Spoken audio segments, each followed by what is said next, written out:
So I think as most people know, but I think we also have some new folks today. I'm leading a inaugural studio at Milton Airfield, which is a UVA sort of satellite site. And this lecture series is in tandem to that, it's sort of a parallel to kind of position the studio's efforts on site within a history of a theory and practice. The studio itself is using the site as a mesocosm for ways of knowing through situated making, where students are researching and will be designing and building a mesocosm investigation to then challenge, interrogate, and potentially reorient through a series of exercises, exploring alternative ways of knowing and creating knowledge. And so tonight we're joined by Julian Raxworthy, I should say Dr. Julian Raxworthy, a registered landscape architect and associate professor at the University of Canberra. And he's been a landscape architect in Australia for, I think, 25 years, more or less. And so quite a few years of practice and academic experience. Initially worked as a gardener and landscaper as he was trained as a horticulturalist, and then later becoming a landscape architect, graduating with both his graduate degree as well as his master's in landscape architecture from RMIT in Australia. And then went on to get his PhD from the University of Queensland. He's been faculty at RMIT, QUT, and the University of Cape Town, and visiting professor at the University of Virginia here, as well as ENSP Versailles.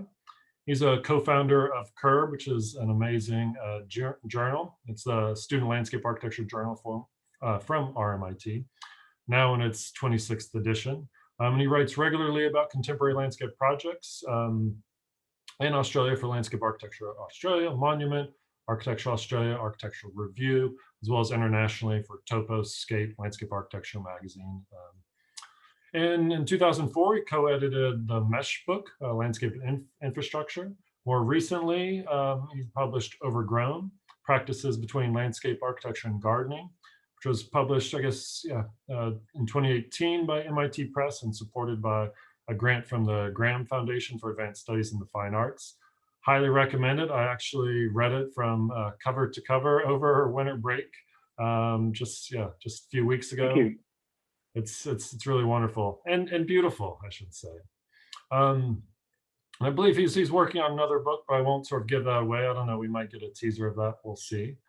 But without further ado, I'd love to welcome Julian Raxworthy. Thanks very much, Matthew, and thanks for having me. And as I said, it's great to see so many friends here. I'll set my timer going, pardon me.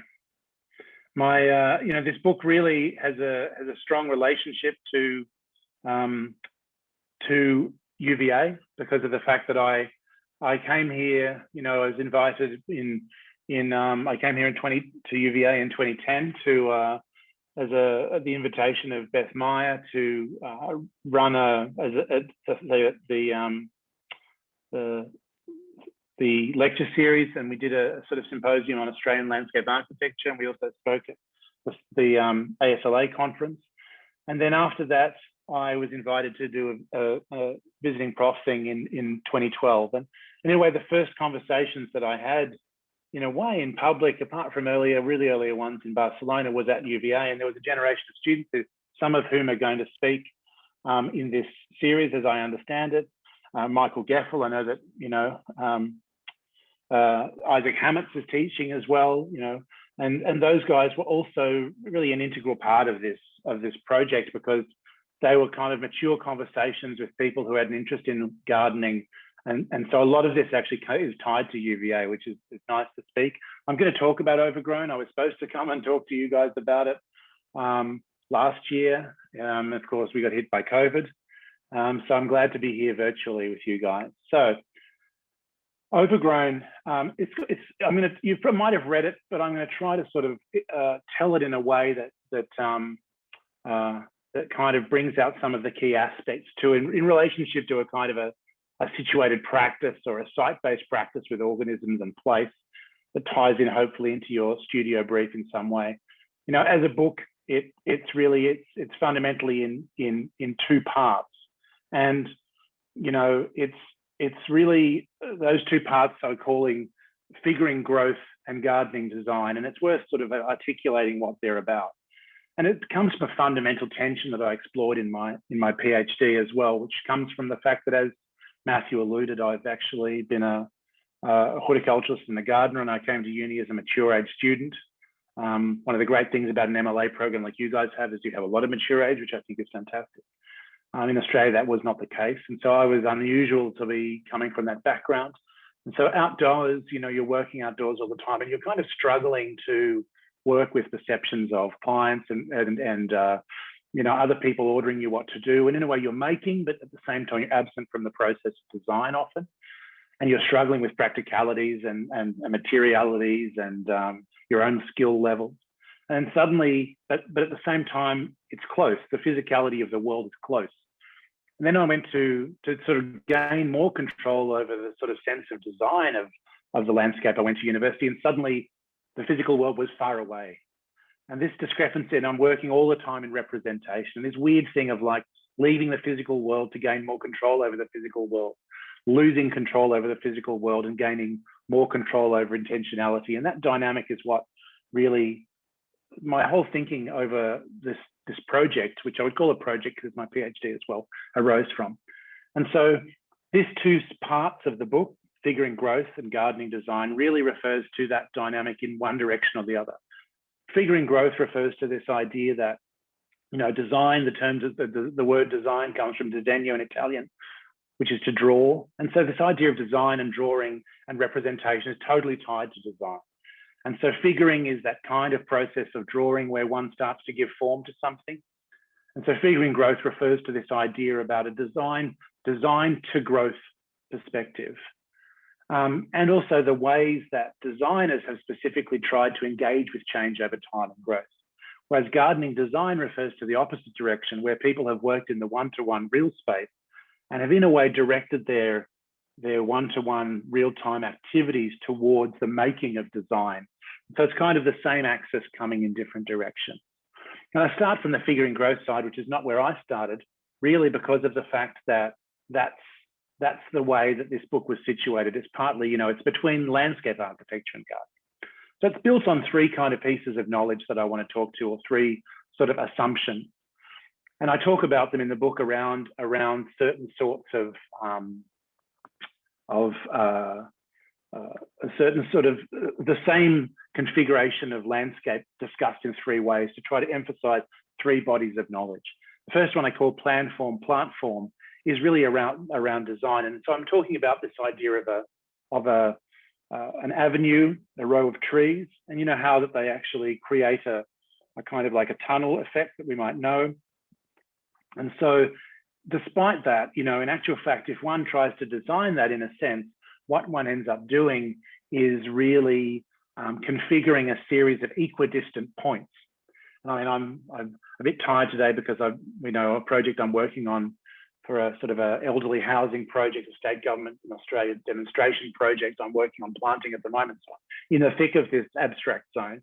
So when one configures an avenue, one's actually talking about a geometrical situation where one has two parallel lines with dots moving along them, and they're easily spaced out. In Grasshopper, you could whip it out in a second. But the thing itself is so different to that. And every time we do that, we actually have an imagination about the future, but our representation is totally separate and different from what's going to come. So we're immediately in an highly abstract zone. And we always are when we work with scale drawing. But when we're working with growth, we're making these kind of projections. It's almost like a philosophical projection of the world. And so here I'm sort of emphasizing that the book really consciously puts itself in a zone which I would call a sort of like a zone of form and space. Now, I really consciously stayed in that zone when the discourse, when this project arose, was around landscape urbanism, where to talk about form was a dirty word. It still is a little bit. But I was educated in that generation where form was something that was returning to landscape after a period of strong environmentalism. And so in a weird way, we kind of were slightly back into that zone where we're moving out of it, where landscape urbanism, which was highly innovative, at the same time kind of reintroduced the dichotomy of science and design that was before it. So I'm in this space and form space. I'm interested in that, but I'm also interested in growth. And so I consciously want to be in a space of design. At the same time, what we're working with is biology when we work with plants. And so, I always think back to, this is a particular avenue that we have in Brisbane, where I was for a number of years, where, Ficus religiosa, which is the tree under which Buddha is said to have become enlightened, it's of subtropics there. It's an amazing tree. And so, when we look at that avenue, a fig tree, like a big fig tree, not a fig tree like you eat the fig, but a really big fig tree, is an amazing thing, because each fig tree has its presence as a being is so strong, like they have such individual forms. So suddenly our series of dots, we realize that even though we might have had a series of dots with a code that says, FIG for fig attached to it, one fig and the next fig are completely different. And that's because they've got DNA. It's because, like us, we're a member of a species, but each individual is different. Now, this is something that is a radical thing about landscape architecture. And I think there is a discussion about the non-human, but as a material, we work with a material that has that differentiation. And we are closer in ourselves to our material, which is an organism, than we are to any other material, than an architect is to anything that they build with. So that subjective space is closer. That organism is different. So when we specify it dot spaced on X spacing with code fig, we're not getting to what it is. What we're getting to is, what we need to work with and understand it is as an organism, as a biological organism. And our material and our media is that. So that idea of science, so we've got a language of form and a language of science, and both of those two are very, very important. And finally, the other thing is, this harks back to my own background here. When we look at that avenue, back returning, imagining a future where we've planted those equidistant things in the language of form, then afterwards they've started to grow and they've started to become a bit wavy and crazy. And then in actual fact, suddenly they've done quite aberrant things over time, because as organisms, they're differentiated. Now, suddenly the trees are moving up towards power lines. And I did this kind of work when I was on council of pruning trees around power lines. And, suddenly they're in a catastrophic situation where they have to be pruned around those power lines. And anybody who's done arboricultural pruning of trees like this knows that it's a really interesting creative process where one works with the trajectory of the plant. You can't suddenly have a branch go somewhere you want it to do. You have to work with the growth and the habits and understanding of where it's going to get it around there. And more than that, this is not something you can specify. It's not something you can represent. It's something that the craft person not always the craft person, sometimes the rough tree surgeon is working with, and it's their expertise. And so this is where, in this third body of knowledge, I'm interested in the protagonist of the maintenance person and their knowledge, what they bring to bear, and that's totally different to what the landscape architect brings to bear. And so we need to not just respect that, but to understand that our design visions are enabled in a way that's both closer to our vision, but also radically different because it's tied to the world. And that expertise and thinking as a gardener is a key part of this research. And so what I do in this presentation is that I'm going to go through the whole book, and I'm going to kind of go through it in a kind of fast and furious kind of way. And I end the book with a manifesto, and a manifesto is always a great way to work. And it's, in a way, the book was designed so you could also read it visually. And I was lucky to have an amazing graphic designer at MIT Press called Molly Seaman, who gave me 3 cover options to start before we even talked about what it was. And she said, pick a flavor. And then there was the one I said, I chose, which was, classic with a twist. And it's weird how she and I developed this language of working. I said, I want it to read so that people who are professionals who are not big readers can also use captions and flick through it. And each chapter is divided with a kind of divider that I designed, and Michael Brown, who was one of my old students, put together for me. And, it tells a story. And so the manifesto at the conclusion really brings it together. And each time I'm going to refer back to that as we go. So let's go. So as I mentioned, the first section is called Figuring Growth. And these are sort of ideograms I'm referring to. And I start the book with my first case study, which is called Chateau Courants, which is I discovered through a completely wild sort of process where, back in the kind of the cusp of the cell phone, Richard Weller at who's now at Penn but used to be at the University of Western Australia, who's a friend of mine. I'd been teaching history, and he said to me, Rackers, you shouldn't really actually be teaching history unless you visited these places, these gardens, because you're always working from secondhand accounts. And so I did my father passed away sadly, but I had a moment of a small injection of some money. And so I said, I'm going to go to Europe and I'm going to visit these projects. And I had a book called The Gardens of Europe by Penelope Hobhouse, Patrick Taylor. They had guidebook where to go. At that time I was a smoker, so I'm driving my car and, no cell phone, and so I'm sort of on the wrong side of the road smoking, looking at the guidebook. And then I pass a sign that says, Chateau Courance, and I pull it to the side of the road, open the guidebook, and it says, said to be a garden by Andre Lenotte, but if it was by Andre Lenotte, he was in an unusually romantic frame of mind at the time, which I love that kind of, that sort of wry English response. And so, really what Hobhouse was talking about was these sort of trees, which is called the allée d'honneur, which is when you enter Courance. And, every tree surgeon is always searching for the perfect tree. And often a tree surgeon will say, let's rip that tree out. Let's plant another tree because this current tree, its shape is bad. And so that's always amazed me about tree surgeons, is they basically always in search of the perfect tree. Whereas at Courance, all of the trees had these kind of individual characters. And Pascal Cribière, rest in peace, wrote a fantastic essay about these limbs that were crazy, and they have a particular reason for being like that. Now, to return to this ideogram, what I was trying to represent here is that in the French landscape, and this garden, as the historians would say, they don't really buy into this idea of the Baroque in France so much. They would call it a French Renaissance water garden, is what they would describe this garden as, which is both them saying, look, we were early as well. So the Renaissance is a French thing, not just an Italian thing. It's saying we're actually part of the lowlands of Europe. So we're actually tied to Flanders, and we're tied to that landscape. And water is at the core of it. And so these lines indicate how that landscape was actually made through a series of tools that shape a series of plants to create a territorial thing. So if we look at the allée d'honneur, one of the things that's really interesting about it is its shape changed radically over a long period of time. And that period of time really, was about 500 years. And in a way, different horticultural fashions occurred at different points of time.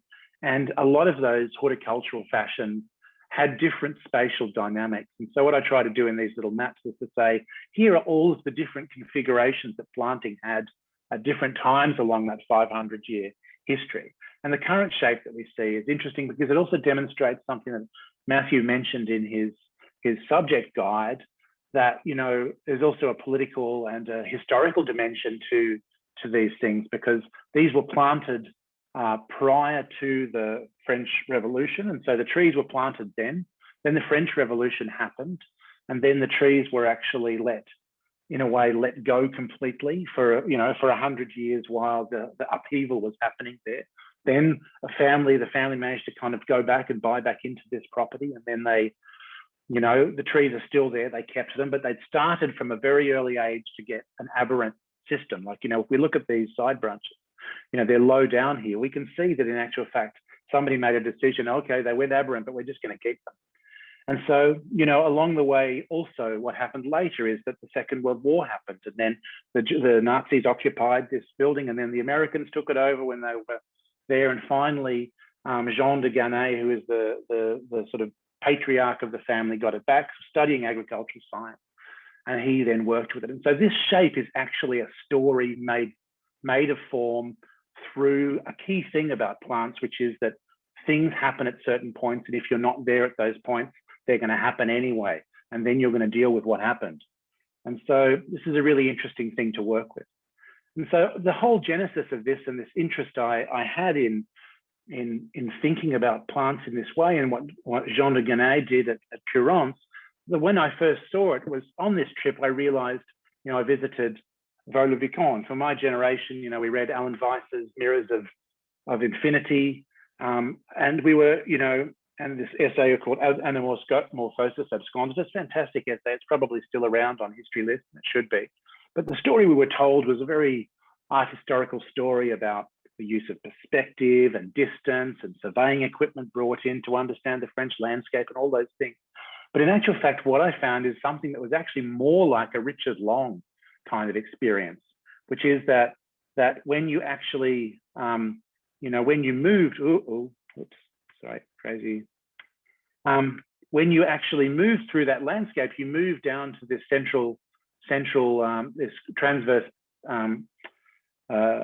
this transverse canal over here. And when you hit it, you have to walk all the way down there and all the way back. And it's like almost not like Richard Long, it's like a Richard Serra thing. Like, when you would hit a piece of steel and you'd have to walk around and you become present in your body. And so what I was really interested in was this, and this is something I took when I first visited there. And it's actually I call this a timed edge, because what we're seeing is a series of maintenance activities that each have different intervals. And so on the back side here, we have a piece of regenerating forest, and the regenerating forest is, I'll show you in a moment how it's sort of made, but the regenerating forest is sort of left partly to its own devices. So it's got one cycle, which is the cycle of regeneration of habitat, of a whole lot of organisms, etc., with a kind of catastrophic productivity dimension to it. So its logic is not a garden logic; its logic is a forestry and conservation logic. And then on the other side of that, we see a number of spatial devices. We have a hedge, we have rows of trees, we have pieces of gravel, we have some pieces of grass, and we have some water. And so in a section, what we're looking at is a way of maintaining an edge between one territory of ornamentation, another territory of territory, another territory of territory, where this edge is actually the device to bring to bear the mass of the forest in the garden. So a lot of the time we see this idea that when you look at those plans, it looks like the landscape's been cut out of the forest, but in actual fact, the landscape structures what the forest will be. And so, Courance has the same sort of system, and I spend a lot of my time in this, in this book, a lot of my time crawling through hedges and going to places on landscapes that people don't want you to go to. And so in a way, Jean de Genève set up a system where each of the different sort of edge conditions, it's all about not just mowing and using machines with a pruner on them. And so he kind of industrialized. And so when Vincent Scully would call, Courance a symphony of water, grass, and trees, what he's actually looking at is the impoverishment of a Baroque or French Renaissance water garden over time due to a mechanization process. And so, this is an example of how this works, and something, Michael Gessel will talk to you soon, and he and Brian Osborne is also going to talk to you, and I are working on a project called Viridic Disturbance. So we're kind of investigating some of this stuff further. But if we look at this landscape, and this is a new one being installed, here's a piece of forest that's been cut down. And what's fascinating here is that landscape, just to give you a snapshot, these are the spatial devices that separate and organize the territory. But over here, what we're seeing is actually a landscape which has been cut and then is regenerating. And so what they do in there is they use really big sort of slasher attachments on a tractor. And so they run a tractor down in one direction, they leave a gap, and then they run the tractor in the other direction, and the other direction, and the other direction. Then they turn around in the other way. So they're basically mowing a grid. And so they have a grid of regenerating vegetation and then an empty space of mown vegetation, etc. And so inside each grid, as things start to regenerate, they look at what's coming up and they make a decision which tree in that grid they're going to keep. And so what they're doing by cutting the grass on either side is they're allowing light in, so that in actual fact, there's no competition on either side, but inside the grid, there's heavy competition, and then they're going to select whatever they want. So the forest is emerging, and this is what we're calling viridic disturbance. It's about how you utilize a maintenance process rather than planting to initiate a spatial outcome. And that's something I'm sure that Brian and Michael will talk about. And so, to go out again. So, in terms of thinking about this, my conclusions here, very much interested in this idea that the viridic, and I'm going to explain this term in a moment, but it's my term for the tectonic of vegetation, that the viridic is form and process simultaneously. And in a way, I've always thought that this, what's his name? Architectural historian will come to me in a second. Anyway, there's one architectural historian whose work I've always appreciated, who will come back to me in a moment, that he uses this term formation. And in a way, obviously, the term formation recognizes that when we see form, we are seeing a moment in a process. That's always what it is, and form always was that. And so when we vilify form and on the expense of saying we're interested in emergence and process, we're ignoring the fact that every piece of emergence we're looking at is actually a piece of form in transition. And when we like it, we actually make a decision, yes or no, about it, which is actually a formal judgment. And so what I like and I'm trying to get to about the language of plants is that we're always working with form and process simultaneously, and opposing them is ridiculous. And so, the other thing is that also this is the recognition that landscape design and maintenance are tied together, and that maintenance should be explicit as part of the space shaping of landscape architecture. So my second chapter is on the Miller Garden, and so you'll all know the Miller Garden. I mean, it's one of the greatest canons of planting design, and I mean, Beth's written a fantastic, I would say, probably the most radical rereading of that garden, and where she focuses on materiality, on shade, and on texturality, etc. If we go back to Mark Tribe's book at the time, what was really interesting about the Miller Garden, was that this drawing from, oh no, I've done it again. The essay. I am getting old. Somebody, Julie, tell me who wrote this essay again in this Tribe book. He was an alumni from UVA as well. I can't believe I'm forgetting his name. Oh, anyway, I'm older than you. Fair enough.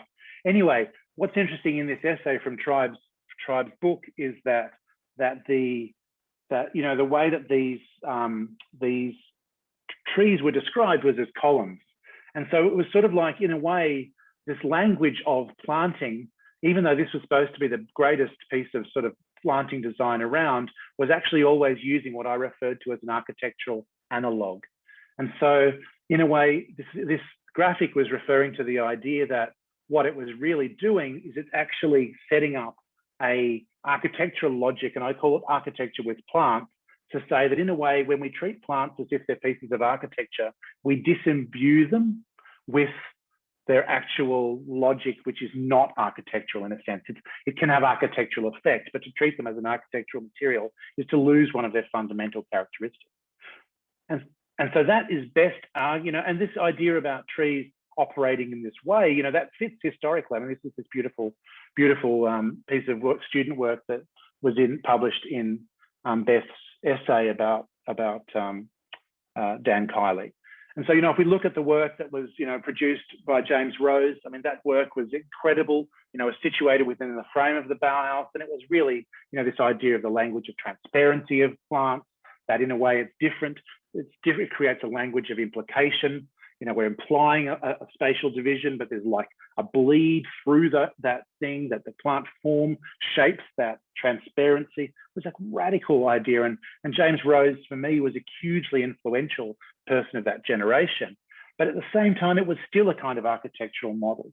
And, one of the things that everyone would talk about in their writing about the Miller Garden is this honey locust alley. And so I went there. And when I went there, what I discovered was that this is what the honey locust alley looked like when I went there. And so I was like, something's happened, something's going on here. 50 years, why are we replacing the honey locust alley? And so, 60 years, there's no reason why we would have had to do that. What's the story? And so I began a research project, and, luckily all of the Miller Garden stuff ended up on the Indianapolis Museum of Art archive. And so that was super lucky that it ended up being scanned. But what I discovered was that there was a long-term persistent problem with the honey locust alley, and that it basically had to be reconstructed 3 times. And so, when we look at it, if we look closely at the pictures, you'll notice it in this image here from the Gary Hildebrand's essays about that garden. and, you know, Gary and I are friends, and, you know, he's read all my stuff and he proofed this essay. He doesn't quite agree with me, but still. Now, if we look through here, we see trees that are different sizes. And so what we've discovered is that as this was growing, plants were dying and trees were dying. And each time that they wanted to be replaced, Erwin Miller kept saying, get a bigger one, so that they fit, so that it looks mature, and so it looks the same, so it looks consistent. And of course, it's not consistent. Plants are different. You know, when you plant plants together, you get, you know, bugs and diseases running straight through those canopies. And ultimately, as usual, it's about the way that that terrace was constructed. It's about what you don't see. It's about the fact that the plant grows in the ground. Its form is a response to effects arising from its terrestrial, earthy condition. And so this really, when I interviewed Ben Weaver, who was the gardener there, I really started to appreciate there are other stories. There is another story about this thing, and our desire to achieve a certain effect traps us into a cycle of chasing a design ambition that's not responsive to what's arising, and constantly being in a situation where the relentless forward trajectory of nature is actually constantly being pulled back to our representation of our own egoistic desires. And so there's got to be another model, right? There's got to be a different way to work, you know, to work. And so this is where, you know, when I think about my manifesto, you know, I say that, you know, the viridic is about action rather than representation, because what I'm talking about is that the idea that really when we work with plant materials, we have to be working with actions happening in time rather than representations, because otherwise we're constantly chasing the past rather than reacting to the future. Now, as I'll show in a moment, representations can see the future, but even when we're closing the gap, which I've always admired Brad's work of trying to bring sensing and the digital, because the digital is as close as we get to life without living. You know, when we try to close that gap, there's still a latency, right? We never get around it. And so the other key thing, and this is my fundamental sort of thing before I move into this next section, is that the plant material is growth. So when we think about plants, a lot of the time we're actually sort of thinking about form. And so what I'm trying to say is, when we're talking about the honey locust alley, we shouldn't be talking about it as a whole lot of trunks that make up a colonnade. We need to actually understand that its nature is growth, is transformation. Plant material is about transformation. That's its inherent nature. You know, if we talk about maturity in people, you know, none of you guys would, or none of us would even be, you know, like, let's put them in a room and let's come back when they're 40. You know, some people might think that's a good idea, but, you know, it's ignoring the fact that in actual fact, we are in a constant process of transformation, and it's the transformation itself that's the value, not just the artifactuality. But the artifactuality is what the transformation is at any moment. So the third one, and the key one where my concept of the viridic comes through, is the third chapter, which is really, or of course, third case study, which is about this garden. I'll start you over here. You know, this garden is a garden called Marnäs. It's actually in Sweden, by a Swedish landscape architect, Sven Andersson. I don't know if you've come across him. I'm sure you would have. He is an amazing landscape architect and also amazing theorist. And so, you know, he was educated during the modern period, and in his actual, you know, I wonder if I put some images down here of his earlier work. Yeah, I mean, he's educated during the modernist period. I mean, here's one of his great projects with Arne Jacobsen. And so, you know, we see this sort of modernist use of trees here, where at one scale, all of the trees are joining together to create a sort of a bounded box space. We see a kind of picturesque elevation at the end with a few trees in front of it, you know, reminding us that modernism was also very picturesque. And then yet, when we change scales and go to the ground, we discover that the way that the ground plane is organized and the planting is organized, that even though its big picture view is to create a volume in this way, on the ground, its trunks are creating a perpendicular space that moves sideways. And these are the kind of fantastic lessons that modernist design shows us. But this garden was when he was in his sort of postmodern period. And that period really, you know, this is what he called his hen yard. And so in his hen yard, basically these are the hens, they're, you know, hawthorns shaped as hens. And when Anne Whiston-Spurn interviewed him, you know, she referred to the fact that, you know, that when he talked about this garden, he talked about these hawthorns as a kind of experiment. And what he was saying was, you know, the hawthorns, I can cut them into the shape of hens. This is my hen yard. And he said, but at a certain point, I'm going to get too old to get up the ladder. And when I get too old to get up the ladder, suddenly I won't be able to prune the hawthorns anymore. And so the hawthorns, the hens will turn into a hawthorn grove at that point. And, you know, it's a beautiful concept because it recognizes something that gardeners know, which is your time is calibrated and is on the same interval as the time of plants. It's not a separate space. It's on the same space in the same time. Now, I had hoped to visit and meet him. I mean, I have met him, Sven Anderson, before he died, but I'd hoped to kind of go around the garden with him. But unfortunately, he died just before I got to the garden. But one thing that was interesting is when I got to the garden, what I discovered is that it never became a hawthorn grove. It became, again, the hens because they were highly recognizable in a way. When there were no hens, it just becomes another garden. And so the family, as something I discovered over and over time, is kept trying to hold the landscape back to what it was, even though he talked about the hawthorn grove. And instead, what I discovered is that the spatial structure that he set up, you know, was the thing that interested me. And this is an early diagram of what that garden plan was. You know, that's the kind of partie of that landscape. And so what, you know, when I went there, and again, as I always do, I scramble through hedges. And so, you know, what I did was I kind of measured spacing of these parts here. And what I discovered was that all of this spacing of, you know, plants every 500 mils. Sorry, we use rational scales in the rest of the world. And so this is, you know, 500 millimeters apart. And, you know, what I was trying to show is here's a block out where people can move through. Here's places where certain trees have died. The small dots are where the trees have died and the big dots are where they've stayed. Here's a line indicates a hedge. And what's interesting here is that all of these spatial effects are quite different. And so I was fascinated by the fact that one area in particular fascinated me, which was this area. And I'll zoom in a bit so we can get a look at it. But, you know, here what we're seeing is we're seeing how, you know, one of these little garden rooms. And again, these are on the same spacing where odd individuals have dropped out. Now, when they're planted, you know, if we look at it, they were planted, you know, they were looking like this when they were planted. Those were the hawthorns. You know, this is what it was, they were maintained like for much of the 80s. You know, this is what it was maintained like. This is one of the sides of the span of the spaces I'm talking about.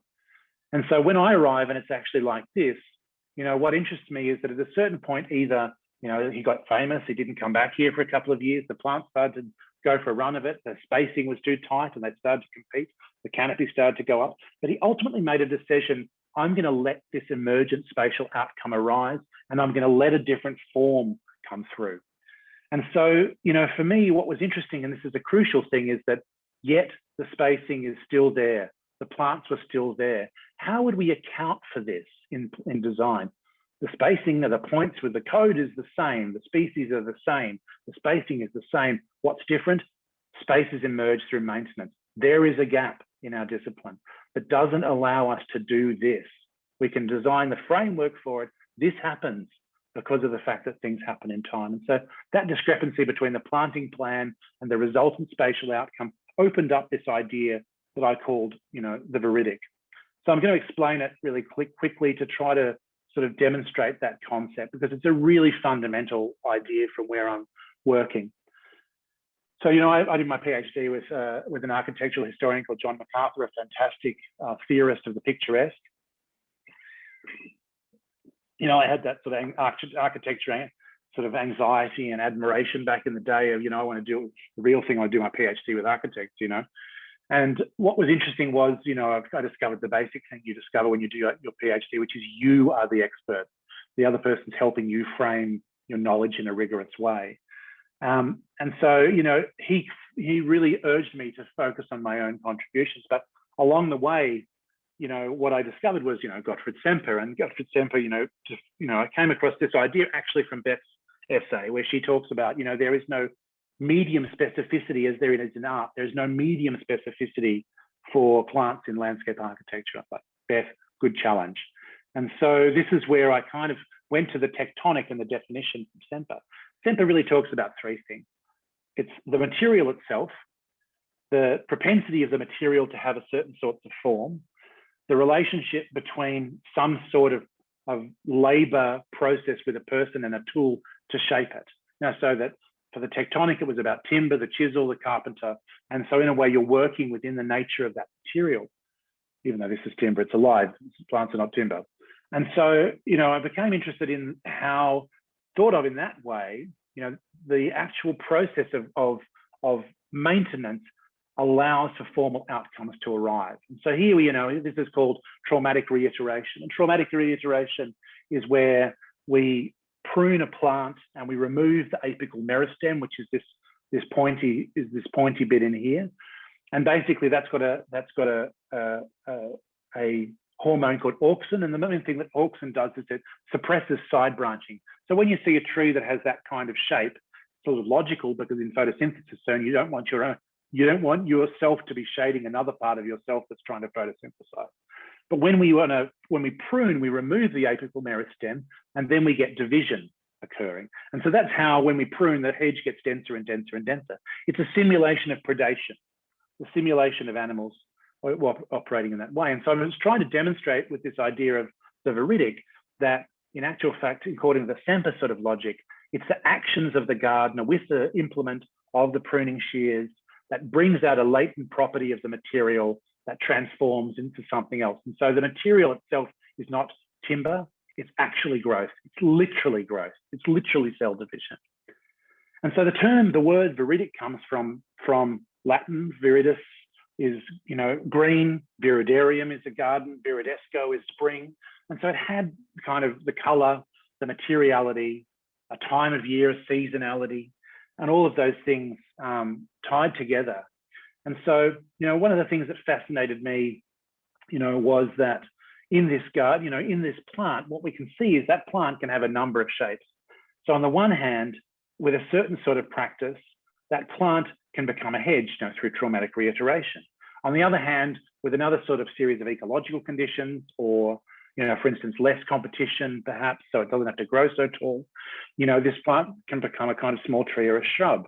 And then finally, you can end up with a tree. And what's more, as I kind of discovered in this garden, and I'll see if I can show you, there are parts of this where you actually have all three of those things occurring at the same time, where one plant is literally bits of it are a hedge, bits of it a tree, and bits of it a shrub. What material can we have where one organism can take all those forms? And so what I discovered and became interested in this chapter, which was a kind of key moment, is that, that Anderson's idea of the plant and him having the same time puts us into a space where we have an equality between us. We are actually parts of the same biosphere, not in a kind of metaphorical way, but in a physical way. It's growing, I'm growing, I act on it, it grows with me. It's a kind of communication. Obviously, Michael Marder and a lot of other people talk about this idea. One of the other things is, when we see this traumatic reiteration process, actions trigger latent effects, which is that when we prune it, something else happens. There's a latent condition. The tree is both the hawthorn grove and the hen at the same time, and we make an action and something occurs. And finally, the viridic uses gardening as a feedback tool. In actual fact, we use gardening to stimulate something and we feed back to it, and it's a kind of Bateson-esque feedback process. So in the second part, what I'm going to talk about now is the second stage, which I'm calling gardening design. Just going to have a little momentary coffee break. And so gardening design really refers to the idea that, as I said, this process of working from the site and from the one-to-one experience back into the representation, or if not the representation, back into the space of design decision. And so a logical place to start, and the greatest sort of, one of the greatest landscape architects was obviously, Roberto Belmarx. And if you ever get a chance to go to the Sitio Belmarx, it's an amazing space. And I love starting this book with every one of my chapters with a little bit of controversy. The first one is, whether or not in the Miller Garden, whether the honey locust alley is static and the great thing that came into maturity, or whether it was always was in a constant state of being messed up. Whether it's in Anderson wanting to have the hawthorn grove after the hens, and we've still got hens. And here, what I came up with in this thing I found was this blog post in Portuguese luckily Google Translate helped me a lot, where this guy called Roberto Diaz, who is actually the head of the CTO Roberto Bell Marx, was writing a rather annoyed blog post, and he's annoyed with me. He's the kind of guy who's a little bit annoyed, but a lovely guy, where he was complaining about the patrimony, which is the heritage people, who were not recognizing that his site, the CTO Roberto Bell Marx, was actually a laboratory of some sort. It wasn't a museum. It shouldn't be full of trying to keep a museum of Bell Marx stuff. It should actually be a dynamic space of testing, because that's what it always was. And so, you know, Bell Marx was an interesting guy who was this is that great period where he was never really never educated as a landscape architect. He studied a bit of architecture with Korb and Lucio Costa. He studied painting. You know, he learned, you know, went to the botanic gardens and learned about plants. And he's one of that generation where they synthesized a profession out of nothing. Now, you know, it's a wonderful garden with lots of different spaces. But what I want to talk about is his sort of testing process. I know this is the characteristic stuff, you know, this sort of landscape is the characteristic kind of Bell Marx sort of stuff in that landscape, you know, with the textural plantings, etc. You know, Bell Marx famously said, you know, you have to use mass planting because if you just use one plant, the public won't notice them. So you have to use lots of the same one because then they'll notice them. You know, he's got so many great sayings. You know, Gary Doherty's done a great volume of putting together his work. But his main process and what he worked with, which is fascinating, was that he was a plant collector, you know, and he was a nurseryman. And their brothers started their own nursery. So it was a great game. He had, like, design it, sell the plants to everybody. I mean, he was a businessman. And so, you know, one of the things he used to do is take these big plant exhibitions, and he went off into the Amazon, into the savanna lands all over Brazil. And he always took some architecture students with him and other students to help with him. And one gentleman I talked to was describing when he was young and he was on the back of a truck with Bell Marx, and Bell Marx was searching for, you know, with a pair of binoculars in the canopy looking for bromeliads. And then he saw one and he pointed at it and he was like, go get it. And the student, like, runs up there fighting off snakes and, you know, spiders and whatever else, Indiana Jones style, gets in there, gets the bromeliad, brings it back. And so in a way he's collecting and he's getting his own material. And once he got the material to his place, he had a few stages that he used. It was simple. That sounds more, it's two simple stages, which was getting the plant. And then it was in a way about using the plant and recognizing and testing with the plant. So first of all, through a process of acclimation, he would get the plant and get it into his nursery, and he would begin multiplying it, massing it up, getting more and more of this sort of material together, you know, and building it up. And then after that, what he would then do is he would really put the plants around different parts of the CTO, sometimes in full sun, sometimes in shade, sometimes in dry soil, sometimes in wet soil. And all the time he's observing how the plant operates in different sorts of ways.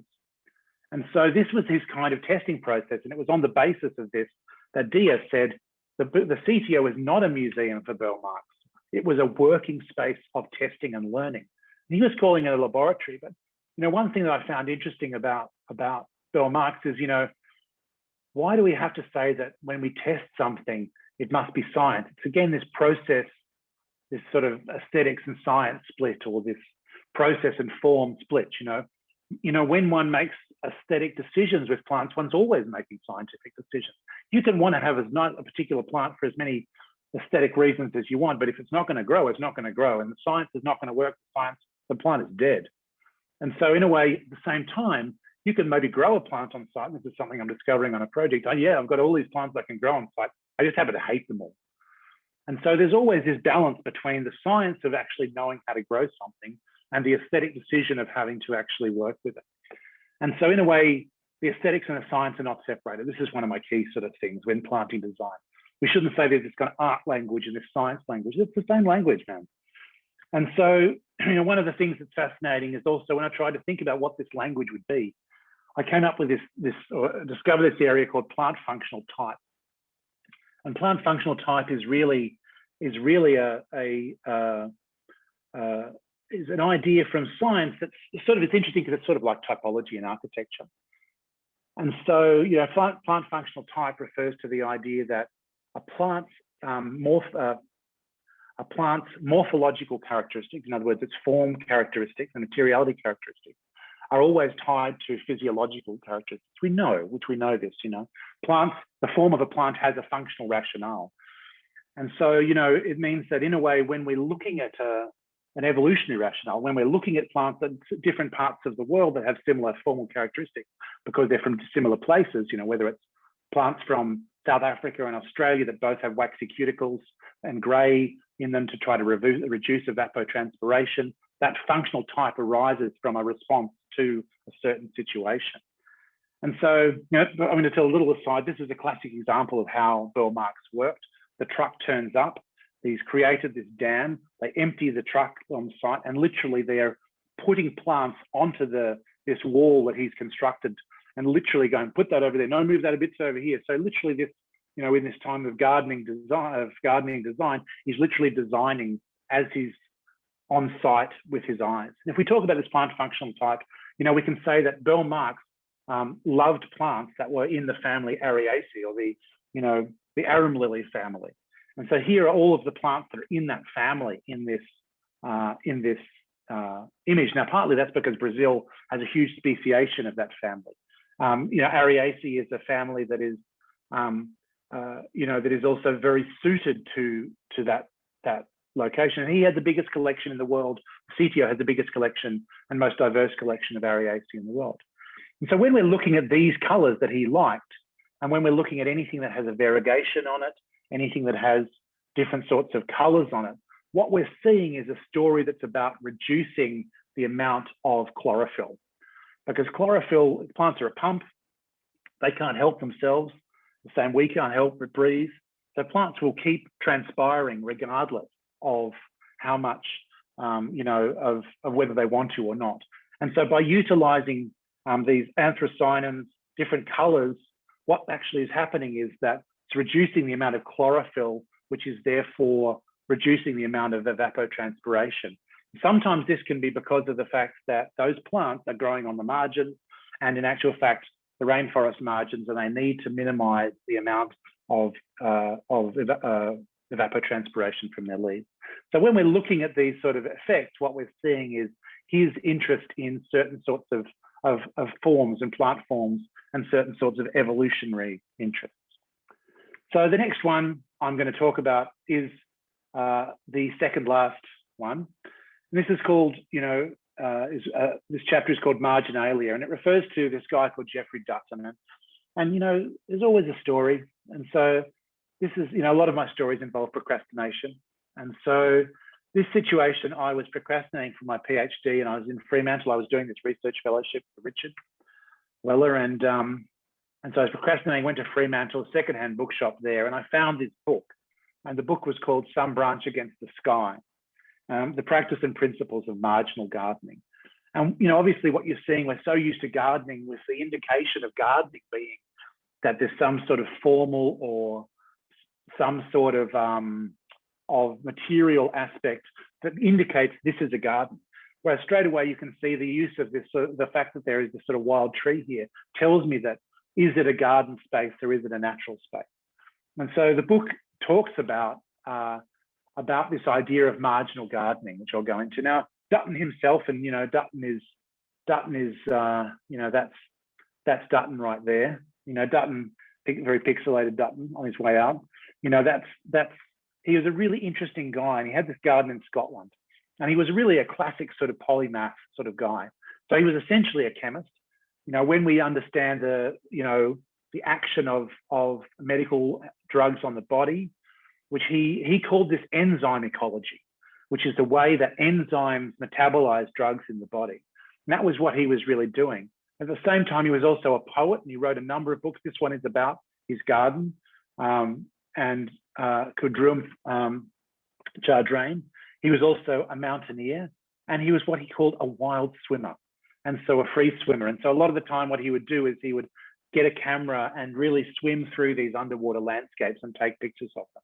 And so this idea of marginal gardening was a really interesting one to me. You know, the landscape whose garden is situated amongst the kind of the sort of margins of two landscapes, the margin of the big moorland landscapes, and then the kind of creeks and crevices that happen in that landscape. So one of those margins is the margin of the join between two sort of landscapes.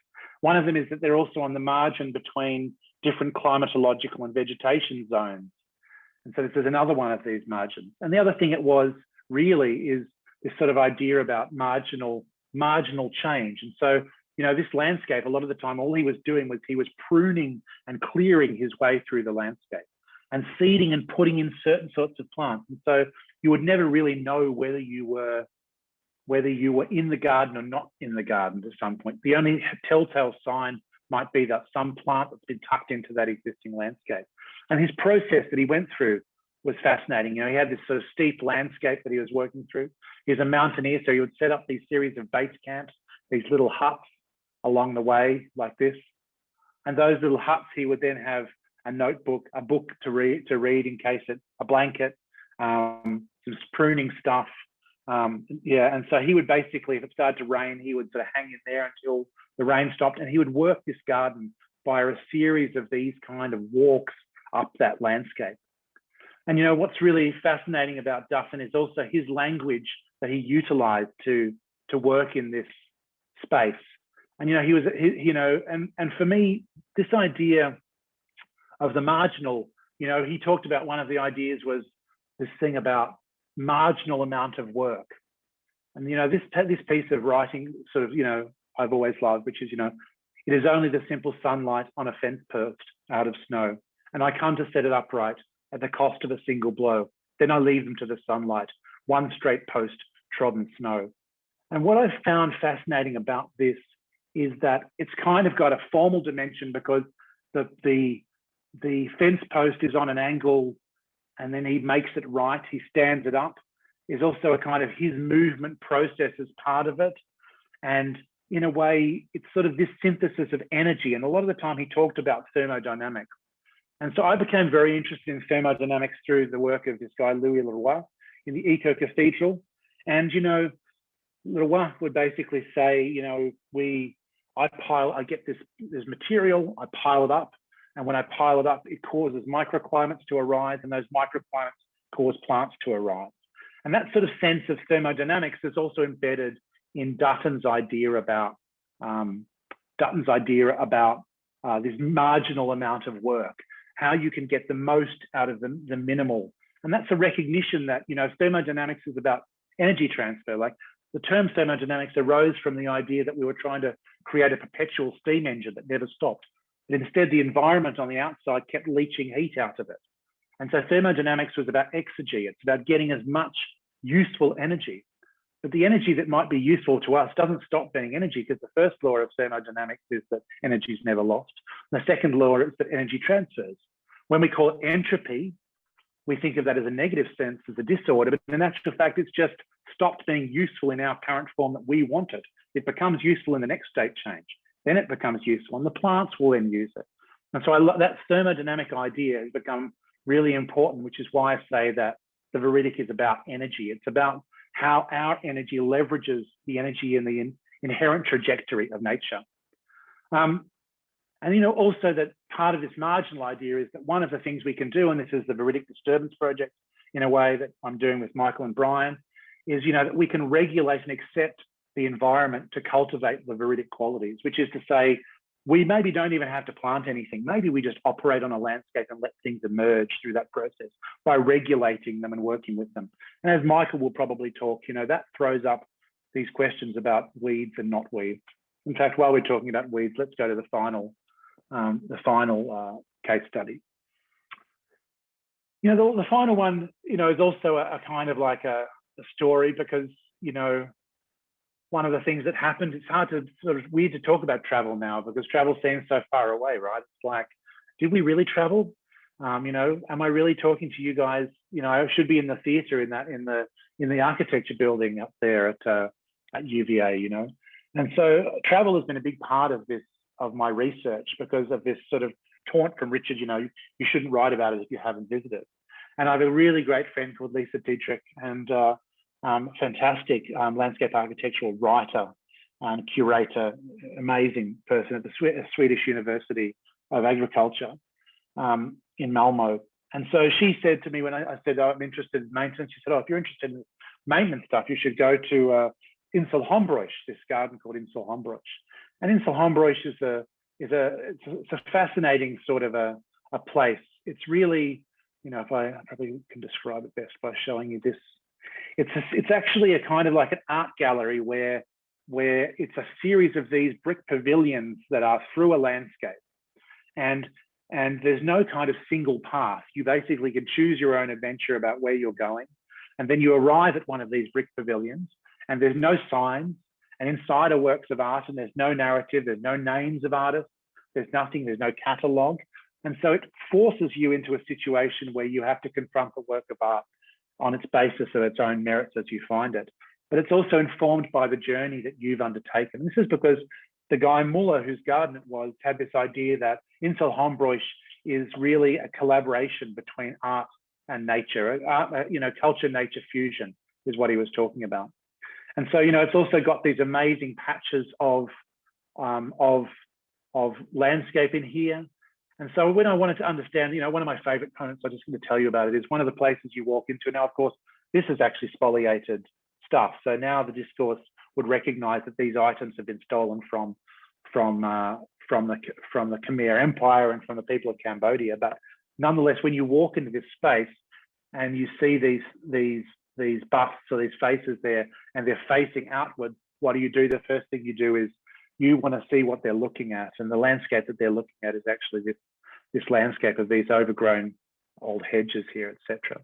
And so the project, what I did in this one is I wanted to talk to 3 different people or to understand the life of the project, because projects do have this life. And although we can talk about, you know, Chateau Courance as being 400 years old, etc., you know, the life of projects is also a kind of, it's more understandable when we can understand that people had certain things to do at a certain time and we can talk to them.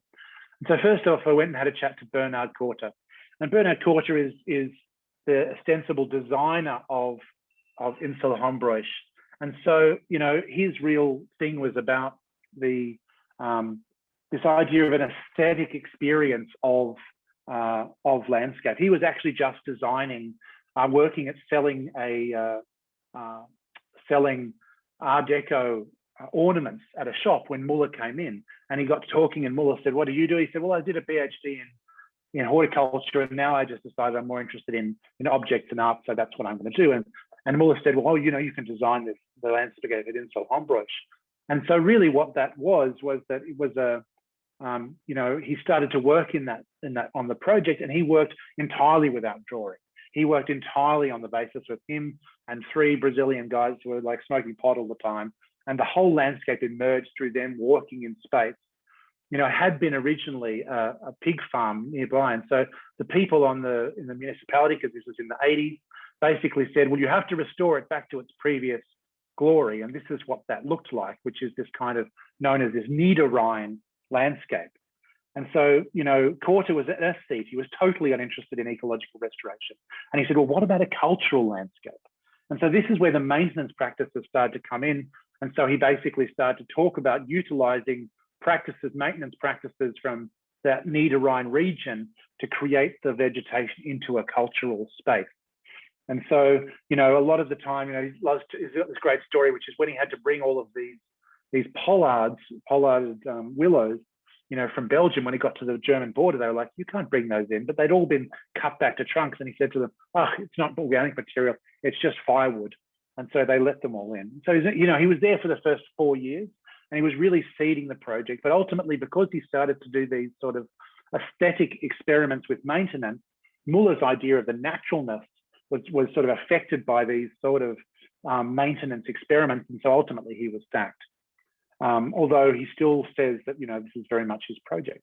So the next person I met was this guy called Burkhard Dann. And Burkhard Dann is a landscape architect, and he came back to the site. And it was already 4 years after Korter had left. And he said it was literally just nettles 6 foot high, because the pig farm that had been nearby. There was so much of this really rich soil in there that basically all they had was weeds. And so all he did for the first few years was literally just remove weeds, remove weeds, remove weeds until the soil fertility level dropped and dropped and dropped and dropped to the point where he could start to treat it normally. And this reminds me of, for instance, the Dutch wave.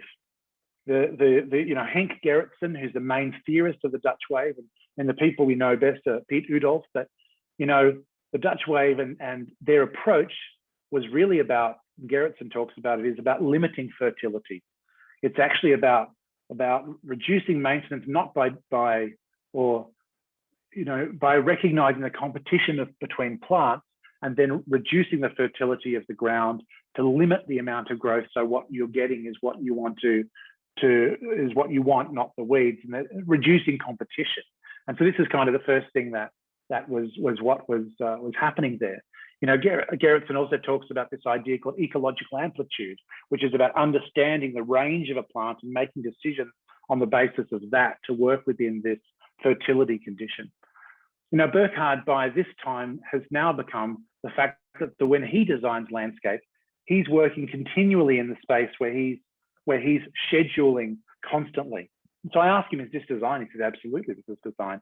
I'm constantly, orchestrating the way that this landscape operates, achieving certain sorts of special effects, getting in, gardeners and volunteers at certain points, orchestrating the symphony of the site's movement in a way. And he said, I'm always working with two situations, which he called one of these is what he called the leash, which is to say, and the frame. And so starting with the frame, he would say, I have for each space a kind of sense in my head. This is where we get to this gardening design aspect. I have a design in my head of what spaces are, but it's not exact, but it has a kind of ambience. And so he, for instance, he calls this area the rainforest. Now, I'm from the subtropics, this is only a rainforest, but that sort of sense of leafiness, of shade, of moisture. And so when he's got that frame in his head, all of the things he's doing are then working with what he calls the leash, which is to work out how much allowable change we can have to maintain that character, because he's never got enough time to do what he needs to do. So he's always working with this transformation, letting it transform, but holding it back into the frame in which it occurs. And that's very different to the experience of the final person that I'm going to talk about tonight, which is this guy called Klaus. And Klaus had a really lovely, Klaus and I had a really nice time together because, I was a gardener. And so Klaus's experience mirrored my own experience, really. Now, Klaus and I are a similar age as well. And, we were both turned out we were in the 80s, we're into punk music, and both of us were into the peace movement.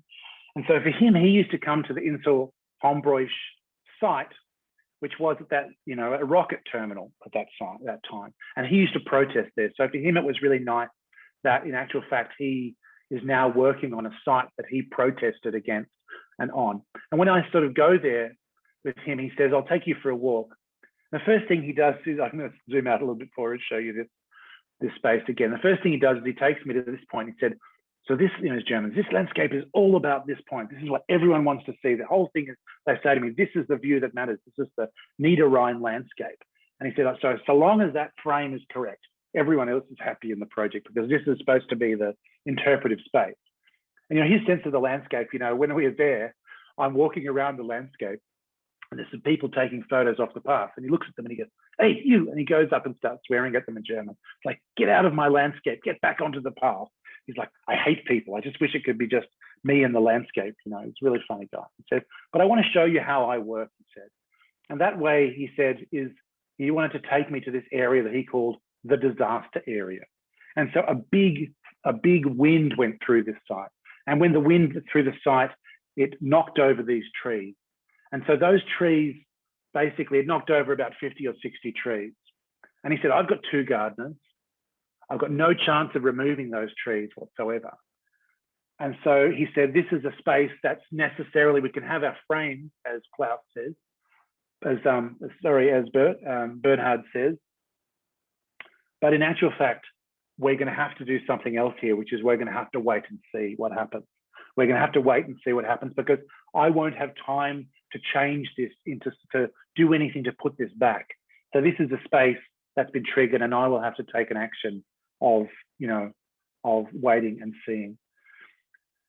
And so I suppose to conclude, as I've tried to show there, I've tried to show in this last case study, this range of practices. One is the kind of, when everyone says who designed Insulhombroish, they say, oh, it was Bernard Corter designed Insulhombroish, but in actual fact, if we talk to Burkhard will say, well, I'm a landscape architect. I've managed the whole process over time. In actual fact, I designed it because, but he's also working in representation all the time. He's working in a different sort of representation, but a spreadsheet is still a representation. He's trying to find a system that's abstract from the site. Or is Klaus the one who's doing it? It's Klaus who is actually going to make the decisions which will determine what that space turns into on the basis of how he organizes his labor. And so I suppose the main thing and the key thing I want to end with is that the viridic at its root entails a change in practice. It entails a practice where we start to move outside, where we start to change our interval of engagement with projects. And this is by far the most radical and the most difficult part of my thesis in terms of the thesis I make in this book, which is we're so tied to a way of working that we gain from architecture as a consultant. We're so tied to the fact that we can do 20 projects in a year because we're working on drawings that are scaled at 1 to 100, which means that we're actually not dealing with 99 millimeters of information. We're so based around a kind of economy that we lose the synchronicity with the world. Now, Gilles Clément obviously is the key person who's made a practice out of working as a designer and as a maintenance person. But there's also lots of people who do design, construct landscape, and they're tarred by the brush of trade. They're tarred by the brush of blue collar. They're artisans, but they're probably not very good designers. So this is a really radical space that I'm not sure I found a way into that space. But I think for us to engage with plants, the viridic growth as the differentiating, amazing thing we have, the first thing we have to do is to not try to simulate, but to literally find a way of getting out there and doing it. Thank you.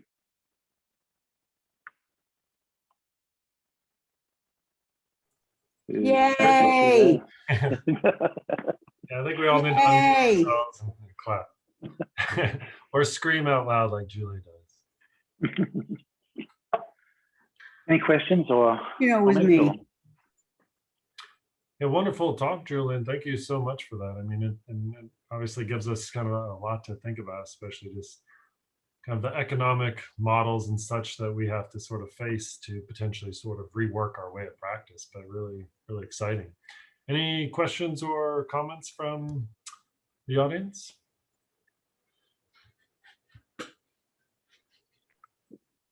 Julian, I think if you could expand upon this, Matthew was just saying about, the implications for practice, might be great here, because I think it has to do with,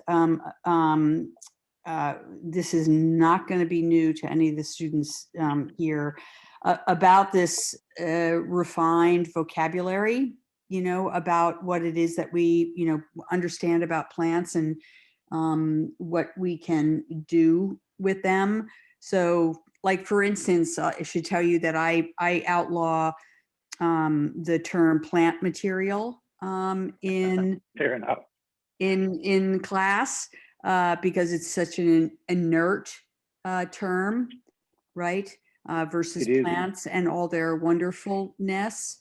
So I don't know. I'd love to hear you just expound a little bit here about how it is that we can be just such, we really have the potential, right, to become really articulate champions.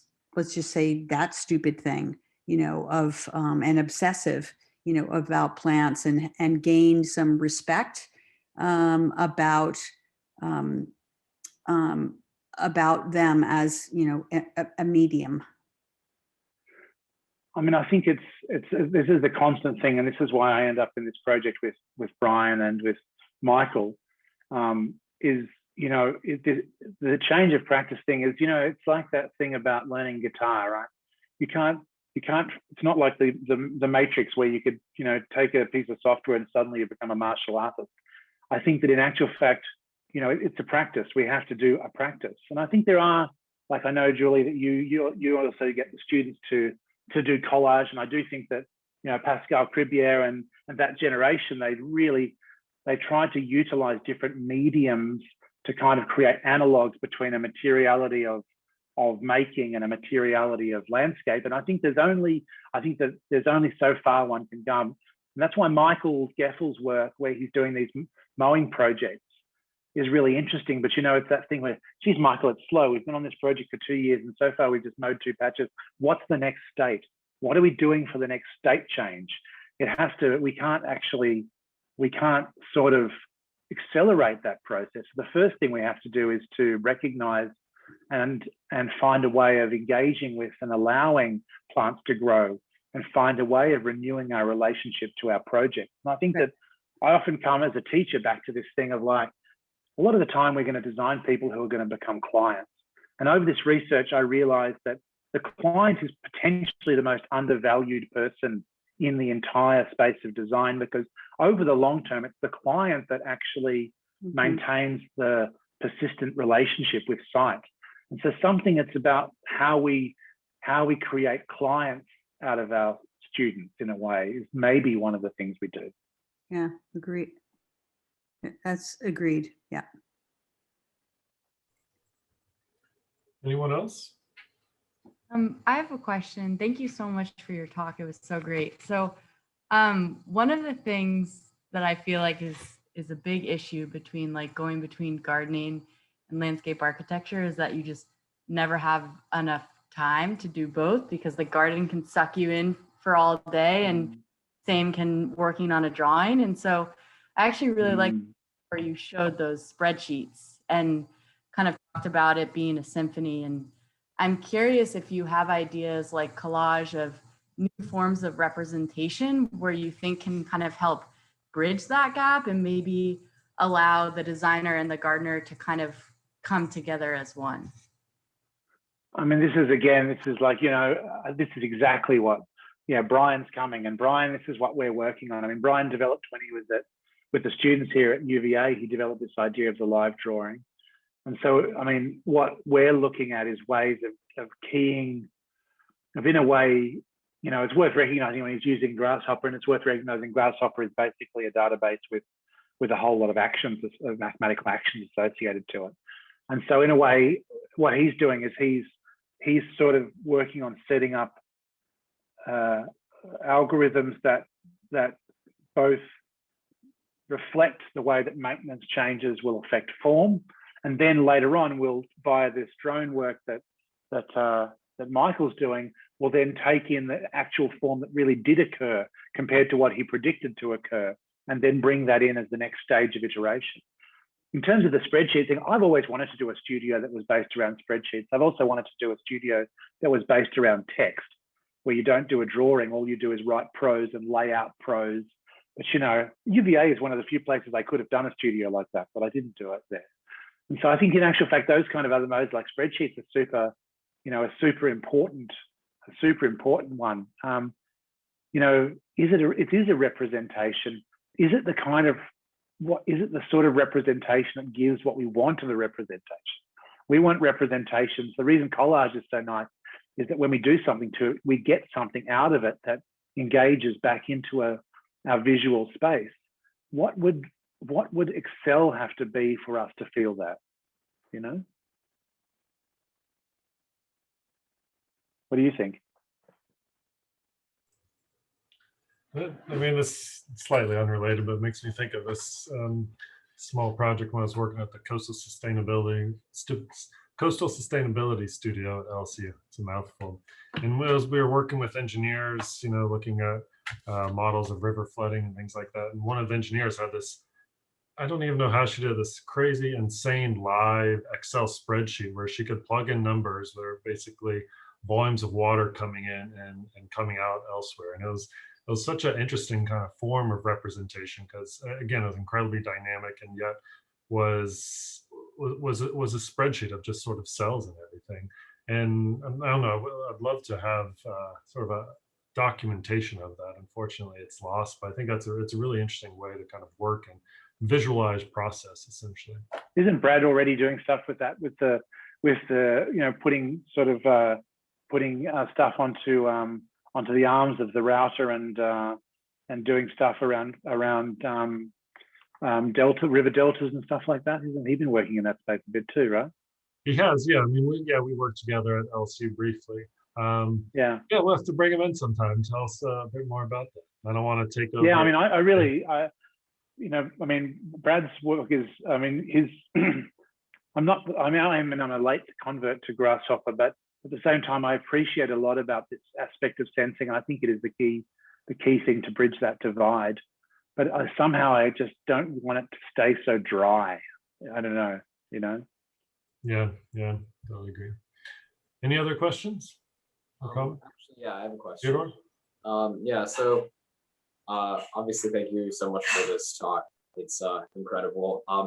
And I love the exposition of plants as energy, as the transfers of energy, as the manifestation of energy, and amongst all the other things that you characterize that as, especially relating to time. And I kind of wonder how you see this maybe extending to the other media we've kind of been talking about. For example, for soil, for water, and even for digital electronic technologies, not digital happening within a computer exclusively, but do you see that there is a way that rather than seeing soil or water as inert, seeing it also as these transfers of energy of, literally living things? What do you think the viridic looks like for landscape architecture that is not just everything in service of plants? Not saying anything against plants, of course, but no, I get you. We still call it ground material or the soil as how it grows plants, but do you think that there's a way to even have a viridic practice of soil? Well, of course, Semper had this idea of, stereonomy was what he called that process. He had this idea about the foundation.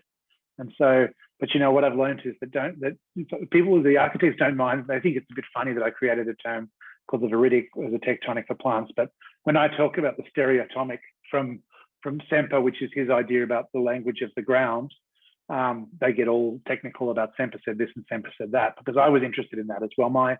My research masters that I did via design research with RMIT was all about topography. And so this is really a part of a series of investigations about fundamental media of landscape architecture of initially topography, which is what I did my master's on, where I looked at the relationship between representation and topography. And then in my PhD, I actually did one of my chapters in my PhD is about non-living materials. And so I talk about a whole chapter of that. You can get to it via my website. The link is to my PhD is on my website. And in there is a chapter on Bordeaux Botanic Gardens where I talk about the orchestration of erosion processes, and I use thermodynamics in there. And so in a way, this thesis, the book brings in some of that content, because I talk about how through the design of a kind of a detail and the orchestration of water movement, essentially you're creating an erosion and a deposition process, and how you do what I call a timed detail of how you work with the shaping of topography and a detail allow you to in a way manipulate that deposition to give you a spatial outcome. And with that comes a relationship to the other parts of design around contingency, which is, if we transform something via deposition, what happens when it gets too crazy? How does the landscape still operate? And so it brings up a situation where, as I demonstrate with Catherine Mosbach's work at Bordeaux, that in actual fact, she has a whole lot of redundant path networks, where if one of the mounds erodes and covers a path, there is actually another branch of the path that allows you to move around it. And so in a way, that's the point. That's the point that I get excited by, is the dynamic relationship between a design as a kind of what we might call this normal sort of predictive model, and also this sort of reactive model. And so yeah, erosion is something I'm totally interested in. It's totally, I mean, literally there's a lot written about erosion in relationship to entropy and thermodynamics, which I refer to in that chapter. And so it's totally a space we can go into. Maybe one last question. Want to go out for a bourbon? I would love to, can we? I don't think we can do that. I mean, I can probably fall one. What time is it? 10:30 in the morning. Oh, I can't do that. Even by me. Why not? Thanks, Julian. Yeah, It's thank my you so pleasure. much. Really nice to hear from you. And all the best, guys, with your studio and everything. I appreciate the time you've taken, Julian. That was great. Thanks, Julian. Good to see you again. Thank you. Bye. Thank you. Bye, everybody. All the Bye. best. Give one little plug to the next presentations next Tuesday. It's a double header, technically triple header. We have Katie Jenkins and Parker Sutton presenting on their field pedagogy, and then we have Michael Geffel presenting on his terrestrial practice and experimental maintenance. So that will be A great crew right there. Send me a link. it's actually the same link, so you can just click on the one that you have. Come and listen in. All right, Okay. appreciate it. Everyone have a good Bye. day. Thank you. Take care, Julian. Bye.